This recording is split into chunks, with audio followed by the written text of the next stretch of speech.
A suicide bomber detonates his device in the middle of a pop concert in Manchester. Oh my God!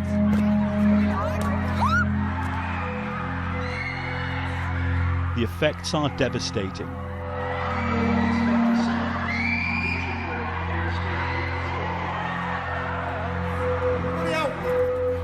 The bomb killed and maimed and changed lives in a split second. Quick, Corey! Which way? Come on! Corey needs to get round. Corey, get round this way! The bomber was a young man from Manchester. The question, why did he do it? And was he acting alone? For the first time, we can reveal that bomber Salman Abedi had connections with a terror cell here in Manchester. Connections to a group of young men who all had a common goal: to turn their backs on Britain. And no one saw it coming. We didn't really believe that this could happen. How the internet was used to lure them in. There was definitely a gap in knowledge that social media could be used in that way. And the friends back home were left wondering why. I was shocked, to be honest with you. You know what I mean? But it's life, innit? Using documents obtained from inside the Islamic State, we pieced together how they did it. How they were radicalized, and who did the radicalizing. There is one name that crops up time and time again. We examine the connection between the Manchester bomber and Britain's most prolific IS recruiter. And we track down the family of that recruiter to find out just how much they knew about what their son became. We have documents which show that he was the recruiter for many more men around here. Do we really know who we live side by side with? It was a wake-up call for everybody. What did happen to these young men? What turned them? And the biggest question, could their journey to jihad have been prevented?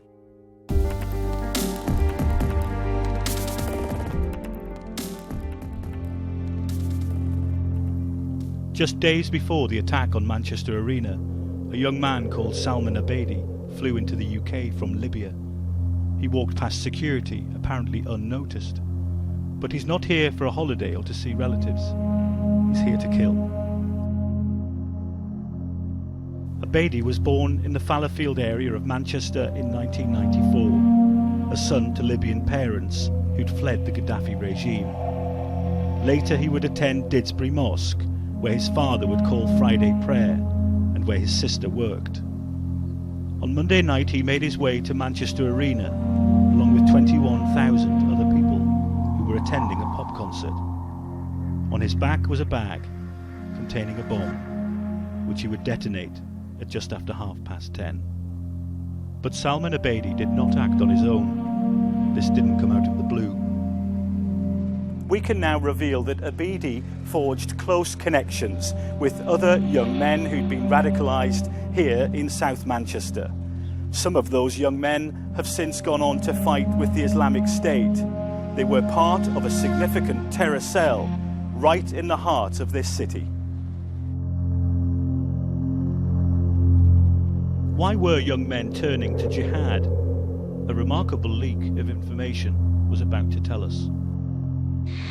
Our top story, the secrets of Islamic State and its members revealed. Never been a leak from an active terror organisation on a scale even remotely like this. Tens of thousands of documents containing names, addresses, telephone numbers and family contacts of Islamic State jihadis were handed to Sky News. And for the first time we were able to see the inner workings of the most brutal terror group in the world.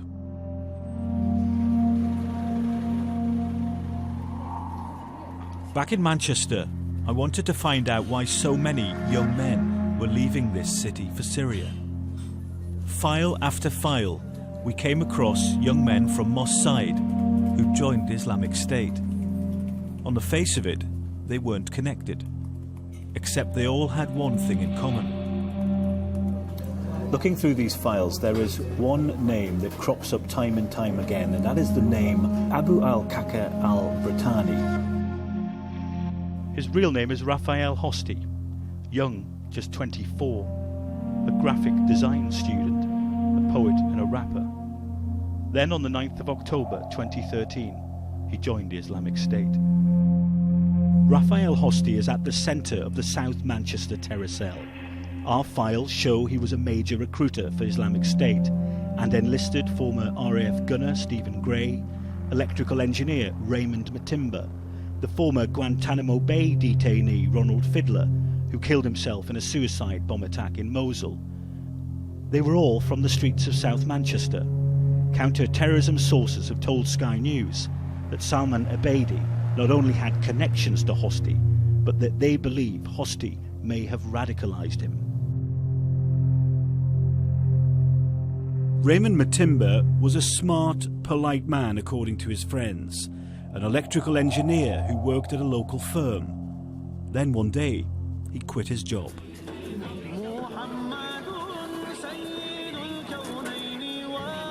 He started to hang around at this market in Manchester, and there was a reason for that. We know that they used the bustle of this market as a recruitment area, setting up a temporary stall, giving out leaflets about the war in Syria and Iraq. What they were looking for was people who were interested in this kind of thing, and if they found them, they would be drawn in. They remember Raymond Matimba in one of the barber shops on the Moss Side estate. They're asking themselves the question no one seems to know the answer to, and that's why he left. It was cool, quiet guy. He went to college. He was just like a normal kid. When I met him, he was about 16, 17. And then I didn't see him for a bit, and then he was a Muslim. And then the next time I seen him, it was in the paper. You know what I mean? And that was that.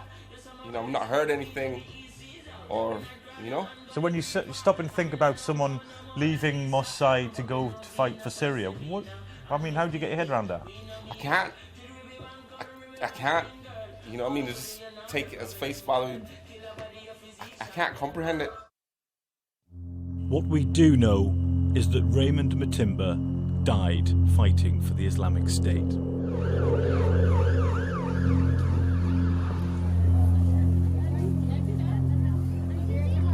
Well, it's always been a very diverse area, often with new communities joining, people from all different sort of cultures.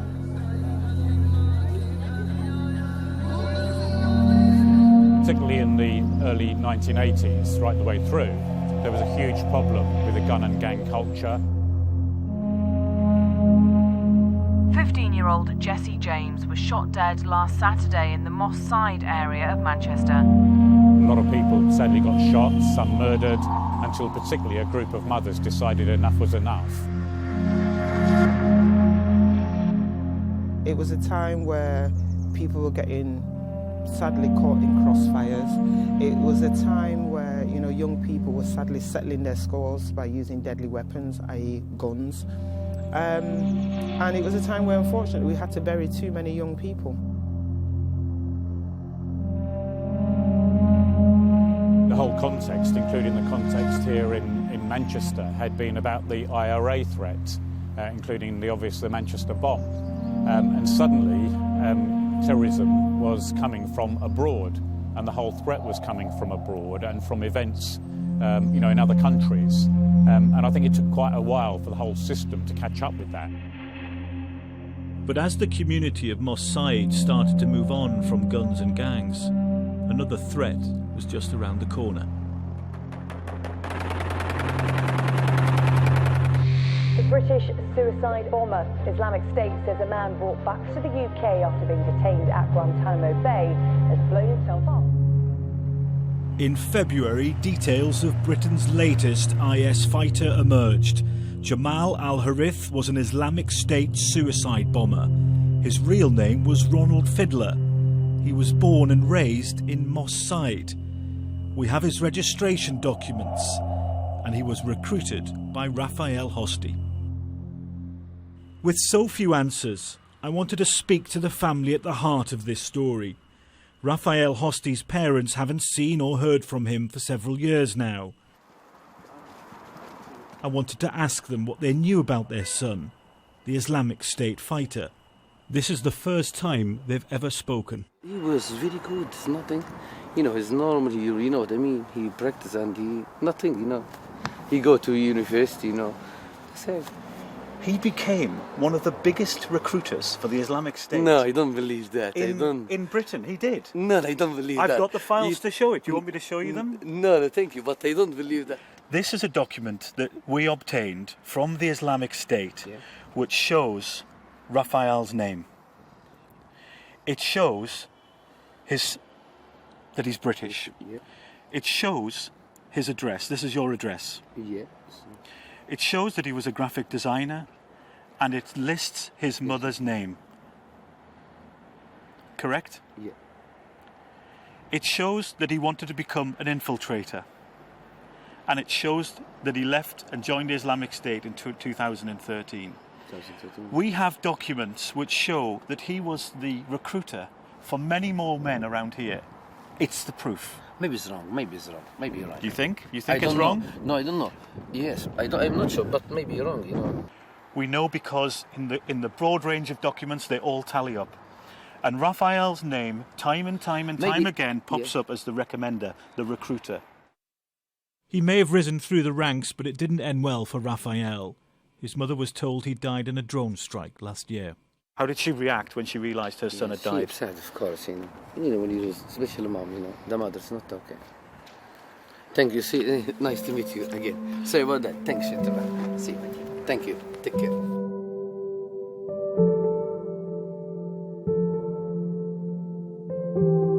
They almost don't want to comprehend or understand what he did, that he became this big recruiter.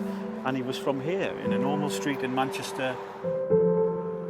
What was it about Moss Side that meant 7 young men would feel like that was the right path for them? Well, I think if you look at the pattern, we've seen in Manchester, in Birmingham, in parts of West Yorkshire, you've got some people who are open to that ideology.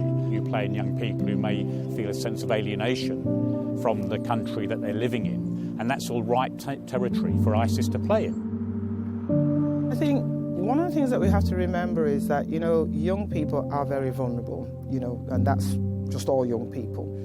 And there are some people that prey on that vulnerability.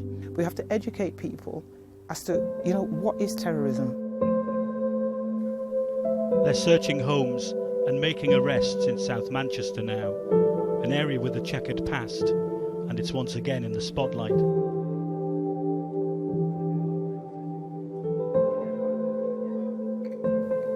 At first it seemed like Salman Abedi was on his own. Now there's another working theory. I think it's very clear that this is a network that we are investigating, and as I've said, it continues at a pace. There's extensive investigations going on and activity taking place across Greater Manchester as we speak. There are still lots of questions, some may never be answered.